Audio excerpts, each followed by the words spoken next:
नमस्कार मित्रांनो, नाते माणुसकीच्या या यूट्यूब चॅनलमध्ये आपले स्वागत आहे।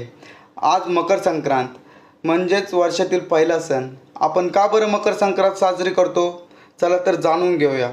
मकर संक्रांती मागे एक पौराणिक महत्त्व आहे। एकदा शनी देवांवर त्यांचे वडील चांगलेच संतापले होते। त्यांच्या संतापाला आवर घालण्यासाठी शनिदेवांनी सर्व उपाय करून पाहिले, मात्र त्याचा काहीही उपयोग झाला नाही। मग हताश झालेल्या शनिदेवांनी त्यांची तिळाने पूजा केली।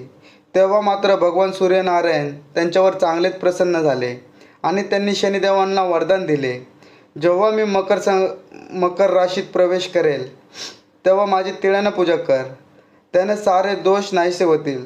तेव्हापासून तिळाला महत्त्व प्राप्त झाले आणि तेव्हापासूनच सूर्यदेव मकर राशीत प्रवेश करताना त्यांची तिळाने पूजा केली जाऊ लागली। ह्यालाच आपण मकर संक्रांती म्हणतो। संक्रांतीला तिळाचे महत्त्व फार आहे। तीळ हा खरं तर उष्ण मानला जातो, मात्र संक्रांतीच्या वेळेस हवेतील गारवा खूप जास्त असल्याने त्याला महत्त्व प्राप्त झाले आहे। या दिवशी महाराष्ट्रात तीळ व गूळ वापरून पदार्थ बनवण्याची प्रथा आहे। तिळाची चटणी, तिळाची वडी, तिळाचे लाडू व तिळगुळाच्या पोळ्या ह्याचा नैवेद्य बनवतात।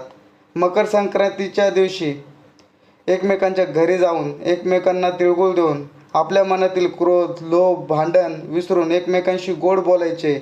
आपल्या स्नेहसंबंधातील कडुता नष्ट करून मैत्री कायम करायची असते। म्हणूनच तर या दिवशी म्हणतात, तिळगुळ घ्या आणि गोड गोड बोला। नमस्कार। सर्व मित्र परिवाराला माझ्याकडून मकर संक्रांतीच्या खूप खूप शुभेच्छा।